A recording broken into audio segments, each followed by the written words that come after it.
Hey guys, this is Andrew Talks. This is going to be a conversation, really, about the concept of being prepared. Um, I will go into greater detail in the future about my own preparations and just kind of the philosophy around it. But to just get us started, this is going to be a little bit of an overview and me just telling you why you may want to consider doing it. So, to understand why you may want to do it, let's first start with why I did. So first things first, I grew up in a big family. I was the youngest of five, and then my mother also babysat a bunch of kids from the house. Um, and so we always had a bunch of groceries in the house. So I was no stranger to seeing, you know, big amounts of food coming into the house at a time because there was a sale at Kroger or something. Um, a 25-cent savings on a can of beans times 10 or 20 is significant, especially on a family that's kind of struggling to get by. Um, so I always saw stuff like that. My grandmother, who is still alive, was born in 1930, and a lot of her life was pretty destitute, financially.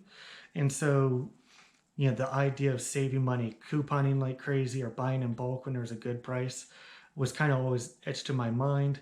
I remember going to her apartment, and her back room, her large closet, was just stocked with canned goods, spam or whatever. World War II era people like their spam and stuff.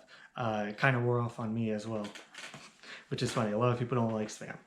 But yeah, so I always saw that, and I always intended to buy in larger quantities on when stuff's on sale and stuff.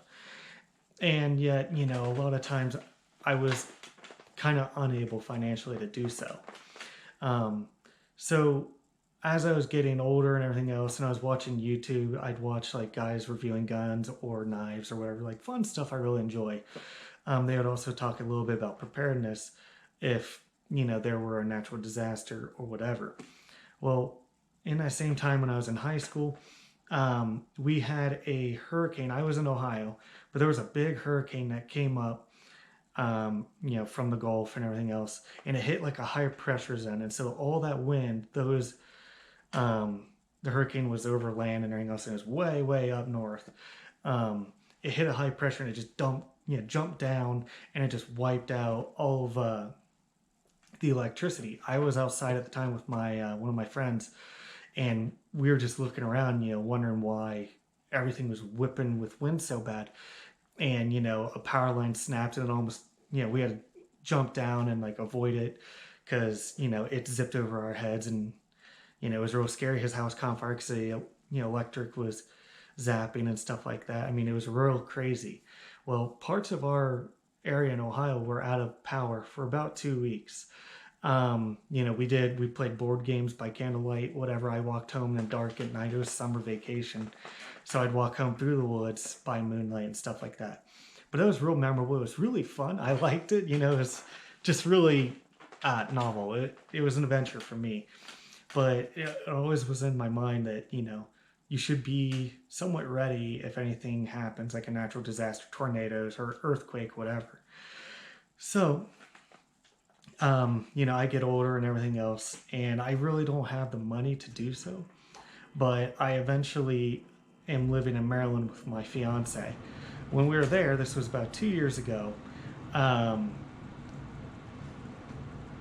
the pandemic started. And with us being a part of the Navy, she was an employee basically working for the Navy. We weren't allowed to, leave more than, I think, 25-mile radius from the base. The food wasn't coming in because we were way down in the peninsula towards, Pax River Naval Base, all that stuff. Like, there was just nothing. And I remember going to the store for 2 or 3 weeks every day to 4 different stores, and all I could find was a bag of beans and rice. Everything else was just gone. So understanding the logistical problems that we have, and all the shortages we've had in the last few years, they're ongoing, and they're always, seems like they probably will be for at least another 5 years, just these ongoing shortages, cycling in and out, made me realize that we are really susceptible to interruption. And so having the ability to kind of stretch over that, smooth out those peaks and valleys of supply with your own supply is really, really good. So, my fiance grew up in a rural area of northern Ohio. Her family would just buy like sides of beef and stuff and just do big Walmart runs at a time. And so for her as well, like we both never really thought it was weird to just have a bunch of a certain item that you need, because you're always going to be buying it at the store. Just get it when it's on sale in a big quantity. So long story short, that kind of got me really into preparation and preparedness. I always tried to buy stuff in bulk, but I really got serious and put like a chunk of change towards it regularly. So what I do is if I'm going to the store or something, let's say I go to Walmart and we just need, some Monster or something silly. I might also swing by the canned food aisle and see if like the canned corn, black beans, green beans, stuff like that, stuff that we eat regularly is on sale or what kind of price it's at. If it's like 75 cents a can or something, I'll buy 40 cans or something like that of 20 or 40 cans of one thing, and try and get all three and then just put it away. And I would be looking at something like $100. $100 for what essentially would be a week or so more of food, I think is a no-brainer. And I would just do stuff like that. Bottled water, at Costco, it's like right now it's about $4. It used to be cheaper. I remember when bottled water was like $2 a package, but like everything, it's all going up. It's all getting more expensive. And so I would just, buy in quantity that way as well. So what kind of things does preparation assist you with? Well, I'm out here in Utah now, and there's quite a few like Mormon families that I talk to pretty regularly. They're all, coworkers and stuff. The Mormon church and everything else. Like they tell their believers to have about 6 months of food stockpiled. And a lot of people tell stories of how effective that was when their father or mother gets laid off of work and they're tight on money. And so they don't have to go and buy groceries. They can just live off of what they have. And that helps, again, smooth out those peaks and valleys. It just makes stuff more stable. And then, there is also just the survival aspect. If there is a natural disaster, we've all seen like the Hurricane Katrina videos or something like that, where they're hanging out, the packages of water and everything else. Like if something happens that's severe and it disrupts the ability to truck stuff in or really limits it, a lot of grocery stores are wiped out, destroyed, or just picked clean. You want to have your daily necessities met and have a certain amount ready to go. So typically, a lot of people say that a household may have 1 or 2 weeks worth of food in their pantry. I've heard a lot of statements that it's less than that. It really depends on your family's culture and everything else, or yourself. But I know, like, I have just in like my normal pantry that's not full of preparations, I've got spaghetti sauce, I've got spaghetti noodles that we can boil, rice, whatever, any sort of silly kind of food that I'm not really emphasizing stockpiling, but that kind of stuff, the stuff you don't necessarily like eating all the time, but you have it, you still have that you can eat. So I'd say that most people could probably go a week or two on picking every morsel of food out of their house before they really get desperate. You'll be desperate because you want to eat something other than the same thing over and over again, or the food that you hate. But what are you gonna do? Beggars can't be choosers, and I'm sure a lot of you have stories as well of how during the beginning of the COVID stuff, toilet paper was gone, water was gone, whatever. It was really bad at our stores. So I recommend that you have, just to get started, to not freak you out and everything else, spend maybe $100 on very simple things. Let's say get um, 3 cases of water. That would be enough for about a week for 1 or 2 people, depending on what you're doing. If you're inside all the time, you can get away with a lot less than the gallon a day that survival experts all say, like the Bear Grylls types of people.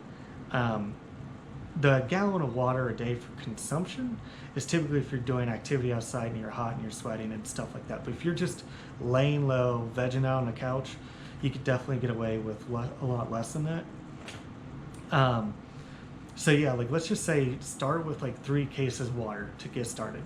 That should last you a week or two depending on your situation. And then, the cheap stuff, go with your canned corn, canned bean, your beans, your green bean and your beans.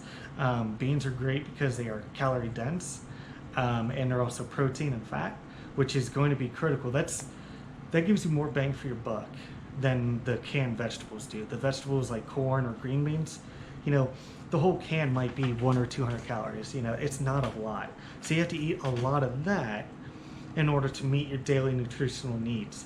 So really, those are kind of like your sprinkling stuff that you do to give yourself variety for your palate, for your eating, and also for, nutritional needs. You know, go to Costco or something like that and buy one of those big containers of generic vitamins. One of those things is like 300 daily vitamins in them or more. So you're looking at a year's supply of your vitamins just in that. And that's like 10-12 bucks. So get like a thing of vitamins, get your water, and then like get beans, just the canned beans, and even if you can, get the ones with the pull tabs. So that way you don't need to have a can opener and stuff like that. If you don't, you're going to be quite upset. You're going to have to stab it with a knife and try and pry it open. It's going to be a pain and you'll probably slice your hand. So that's a great idea. Get the pull tabs if you can. And then also other fats and proteins and stuff like that you may want to look into. They're not as cheap, but they are calorie dense, would be like peanut butter. Canned peanut butter. At Costco, they sell a Skippy in 2 48-ounce containers, so the big ones. 2 of those for like 10 to 12 bucks.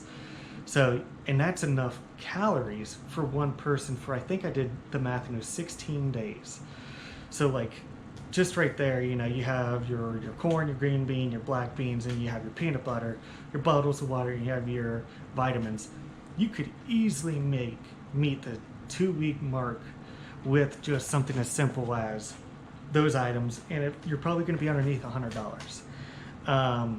And then you can start scaling it up. Every time, maybe once a month, set aside $100 or $200 for buying more, and then keep going. Because if you're familiar with someone like Dave Ramsey, a financial expert, they tell you that you should have like 6 months worth of money laid aside for in case you get like laid off of work or something like that. You can pay your bills, pay your mortgage, your food needs, whatever, and survive that hardship. Most families only have about $1,000 cash set aside for an emergency fund, and that isn't very good. So again, like the whole preparation thing can also be like a financial thing as well. Like saving money on groceries when there's a sale can save you money in the future as well. Groceries are, especially right now with the inflation, the cost of gas and everything else. Last year, a year and a half ago, in the last presidency, the gasoline was about $2 a gallon. Now it's up to $5 a gallon, and they're expecting it to reach $6, $8, $10 a gallon if you're in California. The American family is going to really feel the crunch, and you're going to need to make your dollar work harder for you. So the best way is to start buying now, because your groceries are never going to be cheaper than they were yesterday. They're only going to continue to inflate based on our current economic status. And I don't think it's going to get any better for at least 5 years, I would say. Actually, I think it's going to get worse. So I would recommend you try and save your dollars as much as you can, and then buy stuff on sale. And then look at what your incoming and outgoing expenses are.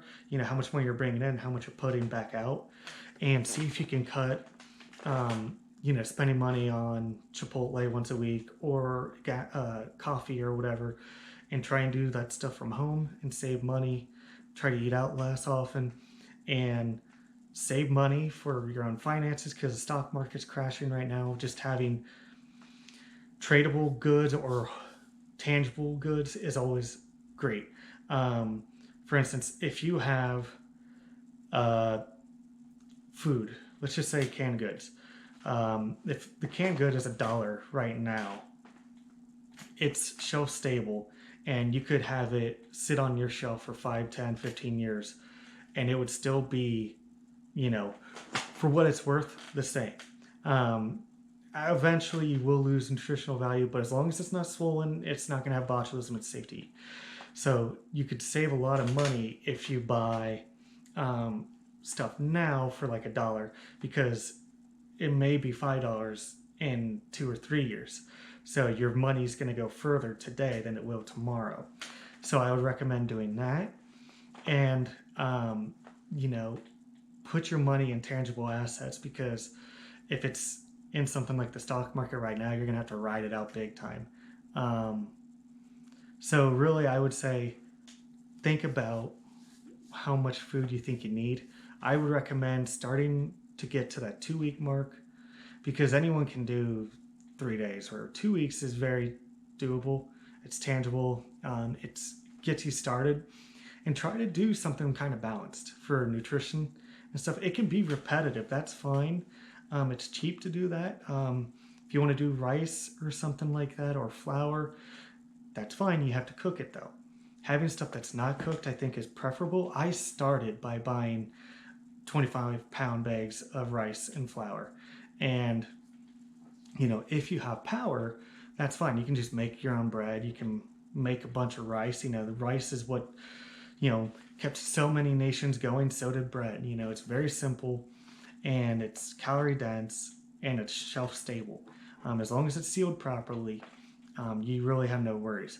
So that's something you can do, but just make sure you can then prepare it. So yeah, start at the 2 week and then work towards a 3 month, I would say. Once you get there, you're going to really get a hang of it.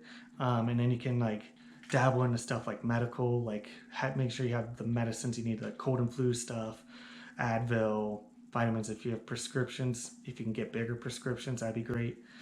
And then work towards a 6 month, 1 year, or whatever. I'm currently at about a 1 year supply of food and goods. I also have tradable goods like pocket knives and stuff like that. If my neighbors need something, I can do that as a goodwill offering. If people are desperate, you want to not be a target for being a jerk, but also you need to make sure that you're taking care of yourself first. So having lighters or something like that is good. Starting fires, something you can give to people. I like that idea. Maybe even giving a goodie bag, like a Ziploc full of rice or something, or beans, isn't a bad idea as well, as just a future idea. But really, I would definitely recommend starting 2 weeks, working to 3 months, then maybe a year. And if you're at that year mark, look at other areas that you need to kind of strengthen. Again, this can absolutely save you money as well. I think any family should really be thinking about this because, with the baby formula shortage that we've had and everything else, there is a lot of stuff that can just be in short supply that you would never think about, that now you're extremely desperate for, and your child's life may depend on it, or yours, whatever. So consider that and take that knowledge and project it towards the future and have what you need in place so you can succeed and flourish in the future. So again, I'm going to go into greater detail about this stuff in the future and kind of show you different parts of what I have. And I'll be doing that as soon as I move. I'm moving in about a week and a half. And so when I do that, I'll have all my stuff stacked up real nice and neat, and I can show you that then. But right now it's kind of scattered. So I'll show you everything I have and I'll give you some ideas for the future for yourself. But if you have any questions in the meantime, be sure to let me know down in the comments. And then like this, share it with your friends or family, whoever you think may need this knowledge and stuff. And then also be sure to subscribe. I do stuff besides this. I do hiking videos. I do gear reviews of like stuff I use for backpacking or whatever. And I'm starting to show you more and more of the preparation side of my channel as well now. So yeah, and if you have any ideas or questions for future topics, let me know. Okay, guys?